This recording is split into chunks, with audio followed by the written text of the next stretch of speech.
మన తెలంగాణలో మొట్టమొదటి ఫ్యాక్టరీ అవుట్లెట్ మన ముకుంద జ్యువెలర్స్ లో లైట్ వెయిట్ ఆభరణాలు కలెక్షన్స్ ఎన్నెన్నో అన్ని జ్యువెలరీస్ పై VA కేవలం 2 to 12% మాత్రమే. విచ్చేయండి ముకుంద జ్యువెలర్స్. 19 ఏళ్లుగా అధికారంలో ఉన్న వ్యతిరేకత లేదు, పరిపాలనపై రిమార్క్ లేదు. ఆయనకు 75 ఏళ్ల వయసు వచ్చినా జనం పెద్దగా పట్టించుకోలేదు. బీహార్లో నితీష్ సర్కార్ టర్ములు మారుతోంది, రాజకీయం తీరు మారుతోంది. కానీ దాదాపు 20 ఏళ్లుగా జనం తీర్పు మాత్రం మారట్లేదు. బీహార్ ఎందుకోసం మళ్ళీ నితీష్ పాలనని ప్రభుత్వాన్ని కోరుకుంటోంది? ఒక రాజకీయ నేతని జనం ఇంత బలంగా నమ్మడానికి రీజన్ ఏంటి? నితీష్ మ్యాజిక్ వెనుకున్న పబ్లిక్ లాజిక్ ఏంటి?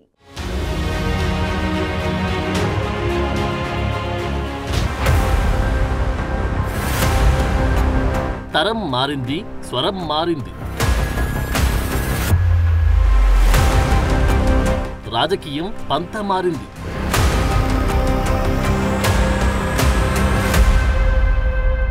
కానీ బీహార్లో నితీష్ ప్రభంజనం మారడం లేదు, ప్రభుత్వం మారడం లేదు, పరిపాలనలు మారట్లేదు, జనం తీర్పు కూడా మారట్లేదు. 19 ఏళ్లకు పైగా బీహార్ని ఏలుతున్న ఒకే నాయకుడు అయినా సరే మెజార్టీ ప్రజలకు బోర్ కొట్టట్లేదు, ప్రభుత్వంపై వ్యతిరేకత రావట్లేదు. పదే ఆయన నాయకత్వాన్ని కోరుకుంటున్నారు. మళ్లీ అదే ప్రభుత్వం కొనసాగాలని అనుకుంటున్నారు. ఇన్నేళ్లవుతున్న బీహార్ ప్రజల తుది తీర్పు మాత్రం స్థిరంగా ఉంటుంది. దాదాపు 2 దశాబ్దాలుగా బీహార్ రాజకీయాల్లో నితీష్ కుమార్ సెంటర్ పాయింట్ గా కంటిన్యూ అవుతున్నారు. సుదీర్ఘకాలం అధికారంలో ఉన్న ఆయన పాలనపై పెద్దగా వ్యతిరేకత కనిపించడం లేదు. ఆయనకు 75 ఏళ్ల వయసొచ్చిన జనం నితీష్ కు నమ్మకాన్ని కోల్పోవడం లేదు. ఇది భారత రాజకీయాల్లోని ఓ అసాధారణమైన ఘట్టంగా చెప్పొచ్చు. 1985లో నితీష్ కుమార్ అసెంబ్లీలో అడుగుపెట్టిన రోజు నుంచి ఆయన పార్టీ జేడీయూ ఎన్నో చీలికలు, మరెన్నో పొత్తులు, ఎన్నికల తిరుగుబాట్లని అధిగమించింది, అధికారాన్ని నిలబెట్టుకుంది. నితీష్ కూడా కేంద్ర మంత్రిగా, ముఖ్యమంత్రిగా అనేక సార్లు పనిచేశారు. ఇటీవల జరిగిన ఎన్నికల్లో అఖండ విజయం తర్వాత నితీష్ కుమార్ బీహార్ ముఖ్యమంత్రిగా 10వ ప్రమాణ స్వీకారం చేసేందుకు సిద్ధమవుతున్నారు. బీహార్ పొలిటికల్ హిస్టరీలో తన రికార్డును తానే బద్దలు కొడుతూ తన కీర్తిని విస్తరించుకుంటున్నారు.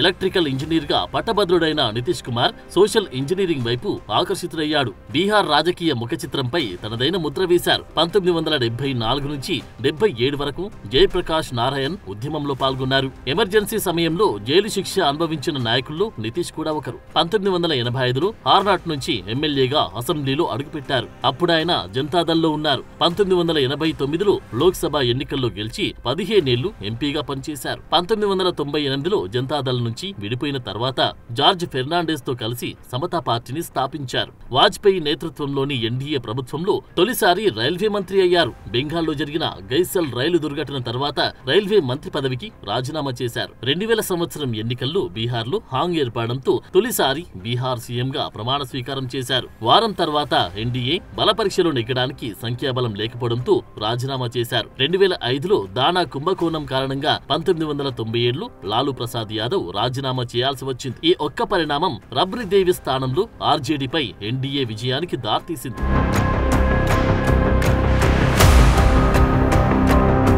2014లో జేడీయూకు ఎన్డీఏతో సంబంధాలు తెగిపోయాయి. లోక్సభ ఎన్నికల్లో జేడీయూ దారుణంగా ఓడిపోయిన తర్వాత ముఖ్యమంత్రి పదవికి రాజీనామా చేశారు. 2015లో ప్రత్యర్థి అయిన ఆర్జేడీ కాంగ్రెస్ తో కలిసి కొత్త ఫ్రంట్ ఏర్పాటు చేశారు. దానిని మహాగఠబంధన్ గా పిలిచారు. అప్పుడు నితీష్ కుమార్ సీఎంగా, తేజస్వి యాదవ్ డిప్యూటీ సీఎంగా ప్రమాణం చేశారు. 2017లో మళ్లీ మహాగఠబంధన్ నుంచి బయటకొచ్చి ఎన్డీఏలో చేరారు. అప్పుడు కూడా సీఎం పదవికి రాజీనామా చేసి ఎన్డీఏ కూటమి సీఎంగా మరోసారి ప్రమాణ స్వీకారం చేశారు. 2022లో మరోసారి ఎన్డీఏని వదిలిపెట్టి మహాగఠబంధన్ లో చేరారు. 2024లో మళ్లీ ఎన్డీఏలోకి తిరిగి వచ్చారు. ఆరోగ్యం క్షీణిస్తుందనే చర్చల మధ్యే నితీష్ సీఎంగా కొనసాగారు. అప్పుడు అదే కూటమి నుంచి భారీ మెజారిటీతో గెలిచి రికార్డు స్థాయిలో 10వ ముఖ్యమంత్రిగా ప్రమాణ స్వీకారం చేసేందుకు సిద్ధమయ్యారు. గడిచిన 20 ఏళ్లలో నితీష్ కుమార్ ఎన్ని యూటర్న్లు తీసుకున్నా, ఎన్నిసార్లు రాజీనామా చేసినా, కూటములు మార్చినా జనం మాత్రం నితీష్ వైపే నిలబడ్డారు. ముఖ్యమంత్రిగా ఆయనే ఉండాలని కోరుకున్నారు.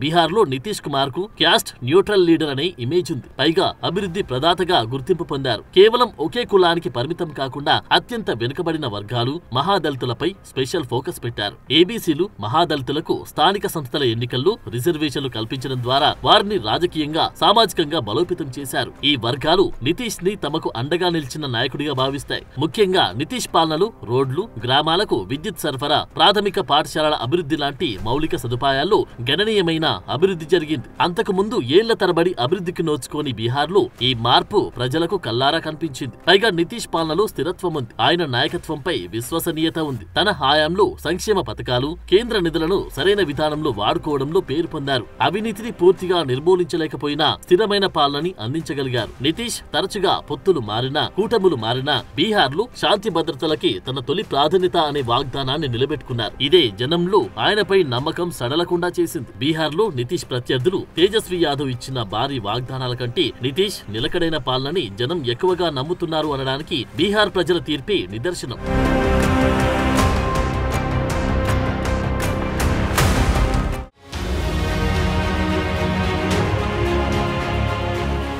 బీహార్ లెక్క చాలా సింపుల్.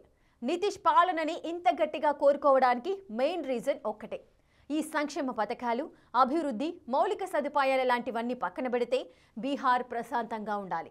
అక్కడి జనం బలంగా కోరుకునేది ఇదొక్కటే. అంటే ఇన్నేళ్లైనా బీహార్ ప్రజలు జంగిల్ రాజుని మర్చిపోలేకపోతున్నారా? ఈ జనరేషన్ కూడా నితీష్నే నమ్మడానికి రీజన్ ఏంటి? పార్టీలు, ప్రభుత్వం, పరిపాలనా విషయంలో బీహార్ ప్రజల ఆలోచన ఎలా ఉంది?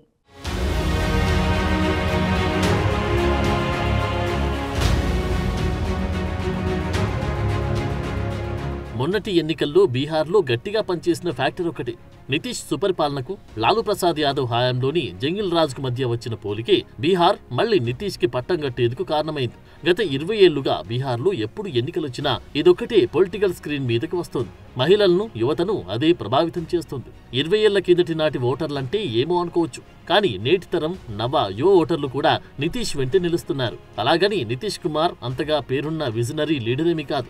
బీహార్ కూడా నితీష్ హయాంలో దేశంలోని ఏ రాష్ట్రం సాధించినంత అభివృద్ధిలోనూ దూసుకుపోలేదు. కేవలం మౌలిక సదుపాయాలు, సంక్షేమ పథకాల మీదే అలా నడుస్తూ ఉంటుంది. ఇవన్నీ పక్కన పెడితే ముఖ్యంగా జనం శాంతి భద్రతలను కోరుకున్నారు. క్రైమ్ రేట్ కంట్రోల్లో ఉండాలనుకున్నారు. కిడ్నాప్లు, హత్యలు, దోపిడీల లాంటివి చూడొద్దని గట్టిగా డిసైడ్ అయ్యారు. ప్రశాంతమైన జీవనం గడపాలనుకున్నారు. ఇప్పుడు నితీష్ పాలనలు ఈ పరిస్థితులే ఉన్నాయి. ఇలాంటి టైంలో మళ్లీ ఆర్జేడీ కూటమి గనుక అధికారంలోకి వస్తే బీహార్లో మళ్లీ జంగిల్ రాజ్ వస్తుందనే భయంతోనే ఇలాంటి తీర్పిచ్చారనే చర్చ ఇప్పుడు ఇండియా వ్యాప్తంగా నడుస్తోంది. బీహార్ ప్రజల్లో ఈ తరహా భావన ఇప్పటికీ పోవట్లేదు. ఎప్పటికి పోతుందో క్లారిటీ లేదు. నితీష్ కుమార్ ఉన్నంత వరకు బీహార్లో మెజార్టీ ప్రజల మద్దతు ఆయనకే ఉంటుంది అన్నది మాత్రం ఈ ఎన్నికలతో తేలిపోయింది. నితీష్ తర్వాత బీహార్ జనం ముందున్న ఆప్షన్ ఎవరన్న దానిపై ఇప్పటికైతే స్పష్టత లేదు. కానీ మరోసారి రాష్ట్రంలో జంగిల్ రాజ్ రావద్దనే క్లారిటీ మాత్రం మెజార్టీ ప్రజలకు ఉంది.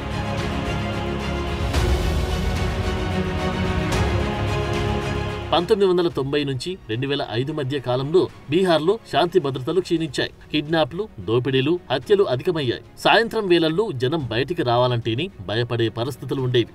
మహిళలకు కూడా అనేక కట్టుబాట్లుండేవి. నితీష్ కుమార్ అధికారంలోకి వచ్చాక న్యాయంతో కూడిన అభివృద్ధిని నినాదంగా మార్చుకున్నారు. వేలాది మంది నేరస్తులకు శిక్షలు పడేలా చేశారు. ఆర్గనైజ్డ్ క్రైమ్ ని కఠినంగా అణచివేశారు. దాంతో ప్రజలకు తమ భద్రతపై నమ్మకం ఏర్పడింది. ఇక మహిళల్లోనూ నితీష్ బలమైన ఓట్ బ్యాంక్ ని నిర్మించుకున్నారు. మహిళా ఓటర్లే నితీష్ పాలనకు స్థిరమైన మద్దతుదారులుగా ఉన్నారు. 2016లో తీసుకొచ్చిన మద్య నిషేధం గ్రామీణ మహిళల్లో సానుకూల ప్రభావాన్ని చూపింది. జీవిక ప్రోగ్రాం ద్వారా లక్షలాది మంది మహిళలకు ఆర్థిక స్థిరత్వం, రుణ సౌకర్యం, శ్రమ గౌరవం లభించాయి. పంచాయతీరాజ్ సంస్థల్లో, ప్రభుత్వ ఉద్యోగుల్లో మహిళలకు రిజర్వేషన్లు కల్పించడంతో వారి రాజకీయ, సామాజిక సాధికారతకు అడుగు ముందుకు పడింది. అందువల్ల బీహార్ మహిళలు నితీష్ పాలనలో అనుభవిస్తున్న స్వేచ్ఛను, భద్రతను తిరిగి జంగిల్ రాజులో కోల్పోవడానికి సిద్ధంగా లేరు. జేడీయూ ప్రభుత్వ పాలనలో లోపాలు ఉన్నప్పటికీ, ఉద్యోగాల సృష్టిలో వెనుకబడినప్పటికీ అరాచకం కంటే స్థిరమైన భద్రతతో కూడిన పాలనే నయమని సామాన్య ప్రజల ఆలోచనే నితీష్ కుమార్ ని 2 దశాబ్దాలుగా బీహార్ రాజకీయాల్లో మరో ఆప్షన్ లేని నాయకుడిగా నిలబెట్టింది.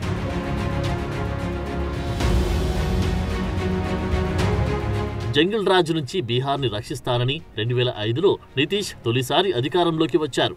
2 దశాబ్దాలు గడుస్తూ ఉన్నా ఇప్పటికీ ఆయన రాజకీయంగా బలంగానే ఉన్నారు. బీజేపీ, ఆర్జేడీతో కలిసి గతంలో అధికారాన్ని పంచుకున్నా ఆయన ఇమేజ్ ఏమాత్రం తగ్గలేదు. మొన్నటి ఎన్నికల్లోనూ ప్రధాని మోడీ కూడా జంగిల్ రాజ్ ప్రస్తావన తెచ్చారు. అది మరోసారి బీహార్ ప్రజలు ఆలోచించేలా చేసింది. 2005 నుంచి తెచ్చిన సుపరిపాలన, కొత్తగా చేపట్టిన అభివృద్ధి ఎజెండాని జనం నమ్మారు. దాంతో 75 ఏళ్ల నితీష్ దాదాపుగా తన చివరి ఎన్నికలుగా భావిస్తున్న ఈ పోరులో ప్రభంజనం సృష్టించారు. నితీష్ కుమార్ విజయం కేవలం రాజకీయ వ్యూహం మాత్రమే కాదు, ఇది బీహార్ సమాజంలోని లోతైన అవసరాలు, వారి వారిలోని భయాలు ఆకాంక్షలకు ఒక మిర్రర్ లాంటిది. శాంతి భద్రతల పునరుద్ధరణ, మహిళా సాధికారత, మౌలిక సదుపాయాల అభివృద్ధి, స్థిరమైన పాలన అనే పునాదుల మీద నితీష్ కుమార్ ప్రజల్లో తనపై నమ్మకాన్ని బలంగా నిర్మించుకున్నారు. ఇది ఆయన రాజకీయాల్లో కొనసాగినంత వరకుంటుంది. ఇప్పట్లో దీనిని మార్చడం ఎవరి వల్ల కాదని ఈ ఎన్నికలతో తేలిపోయింది.